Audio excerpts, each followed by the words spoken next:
ನಟ ದರ್ಶನನ್ನ ಪರಪ್ರಾಗ್ರ ಜೈಲಿನಿಂದಾಗಿ ಬಳ್ಳಾರಿಯ ಸೆಂಟ್ರಲ್ ಜೈಲಿಗೆ ಶಿಫ್ಟ್ ಮಾಡಲು ಈಗಾಗಲೇ ಕೋರ್ಟ್ ಆದೇಶ ನೀಡಿರುವ ಹಿನ್ನೆಲೆಯಲ್ಲಿ ಬಳ್ಳಾರಿಯಲ್ಲಿ ಕೂಡ ಸಕಲ ಸೆಕ್ಯೂರಿಟಿಯನ್ನು ಕೂಡ ಈಗಾಗಲೇ ಸಿದ್ಧತೆಯನ್ನು ಮಾಡಿಕೊಳ್ಳಲಾಗ್ತಾ ಇದೆ. ಸುಮಾರು ಇವತ್ತು ಕೋರ್ಟ್ ಆದೇಶ ನೀಡಿರುವ ಪ್ರಕಾರವಾಗಿ ಬಳ್ಳಾರಿಗೆ ನಟ ದರ್ಶನನ್ನ ಕರೆತರಲಾಗ್ತಾ ಇದೆ. ಹೀಗಾಗಿ ಅಭಿಮಾನಿಗಳು ಮತ್ತು ಇನ್ನಿತರೆ VIP ಸಾಕಷ್ಟು ಜೈಲ್ ಮುಂದೆ ಬರುವ ಕಾರಣ ಹಿನ್ನೆಲೆಯಲ್ಲಿ ಕೂಡ ಈಗಾಗಲೇ ಟೈಟ್ ಸೆಕ್ಯೂರಿಟಿಯನ್ನು ಕೂಡ ಹಾಕ್ತಾ ಇರುವಂಥದ್ದು. ಅಂದರೆ ದುರ್ಗಮ್ಮ ಟೆಂಪಲ್ಗೆ ಮುಂಭಾಗದಲ್ಲಿ ಹೋಗುವಂತಹ ರಸ್ತೆಯಲ್ಲಿ, ಅಂದರೆ ಜೈಲಿಗೆ ಹೋಗುವಂಥ ರಸ್ತೆಯಲ್ಲಿ ಈಗಾಗಲೇ ಬ್ಯಾರಿಕೇಡ್ ವ್ಯವಸ್ಥೆಯನ್ನು ಮಾಡಿದೆ. ಜೊತೆಗೆ SP ಸರ್ಕಲ್ನಿಂದ ಜೈಲಿಗೆ ಬರುವಂತಹ ರಸ್ತೆಯಲ್ಲಿ ಕೂಡ ಬ್ಯಾರಿಕೇಡ್ ವ್ಯವಸ್ಥೆ ಮಾಡಿರುವಂಥದ್ದು. ಜೊತೆಗೆ ಈಗಾಗಲೇ ಇಲ್ಲಿರ್ತಕ್ಕಂಥ SP ಅವರು ಕೂಡ IGP ಜೊತೆಗೆ ನಿರಂತರವಾಗಿ ಮೀಟಿಂಗನ್ನು ಮಾಡುವ ಮೂಲಕವಾಗಿ ಪೊಲೀಸ್ ಸಿಬ್ಬಂದಿಗಳನ್ನು ಮತ್ತು ಗೃಹರಕ್ಷಕ ಸಿಬ್ಬಂದಿಗಳನ್ನು, ಜೈಲ್ ಸಿಬ್ಬಂದಿಗಳನ್ನು ಹೆಚ್ಚಳ ಮಾಡಲಿಕ್ಕೋಸ್ಕರ ಈಗಾಗಲೇ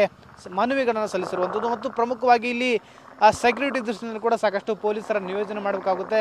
ಯಾಕಂತಂದರೆ ಆತ ಸೆಲೆಬ್ರಿಟಿ ಆಗಿರೋದಾಗಿ ಬೆಳಗಿನ ಜಾವದಲ್ಲಿ ಸಾಕಷ್ಟು ಜನರು, ಅಭಿಮಾನಿಗಳು ಬರುವ ಸಾಧ್ಯತೆ ಇರುತ್ತೆ. ಹೀಗಾಗಿ ಎಲ್ಲವನ್ನು ಕೂಡ ಮನದಲ್ಲಿ ಇಟ್ಕೊಂಡು ಈಗ ಟೈಟ್ ಸೆಕ್ಯೂರಿಟಿಯನ್ನು ಈಗಾಗಲೇ ಪ್ರಾರಂಭ ಮಾಡಿರುವಂಥದ್ದು. ಅದರಲ್ಲಿ ಕೂಡ ಜೈಲಿಗೆ ಸಂಪರ್ಕ ಹೊಂದುವಂತಹ ರಸ್ತೆ ಎರಡೂ ಬದಿಯಲ್ಲಿ, ಅಂತಂದರೆ ದುರ್ಗಮ್ಮ ಟೆಂಪಲ್ ಮೂಲಕವಾಗಿ ಜೈಲಿಗೆ ಹೋಗುವಂಥ ಒಂದು ರಸ್ತೆಯ ಮಾರ್ಗದಲ್ಲಿ ಮತ್ತು SP ವೃತ್ತದಿಂದ ಜೈಲಿಗೆ ಹೋಗುವಂಥ ಮಾರ್ಗದಲ್ಲಿ ಎರಡೂ ಕಡೆಯೂ ಕೂಡ ಈಗಾಗಲೇ ಬ್ಯಾರಿಕೇಡ್ ವ್ಯವಸ್ಥೆಯನ್ನು ಮಾಡಿಕೊಂಡಿರುವಂಥದ್ದು. ಅಂದರೆ ಯಾವುದೇ ಕಾರಣಕ್ಕೂ ಜನದಟ್ಟಣೆ ಆಗದಿರಂತೆ ಮತ್ತು ಯಾವುದೇ ರೀತಿಯಾಗಿರ್ತಕ್ಕಂಥ ಅಹಿತಕರ ಘಟನೆಗಳು ಆಗಬಾರ್ದು ಅನ್ನೋ ದೃಷ್ಟಿಯಿಂದ ಫುಲ್ ಟೈಟ್ ಸೆಕ್ಯೂರಿಟಿಯನ್ನು ಈಗಾಗಲೇ ಬಳ್ಳಾರಿಯ ಜೈಲ್ ಮುಂದಗಡೆ ಮಾಡಿರುವಂಥದ್ದು. ಕ್ಯಾಮ್ರಾ ಪರ್ಸನ್ ಜೊತೆ ವಿನಾಯಕ, TV9 ಬಳ್ಳಾರಿ.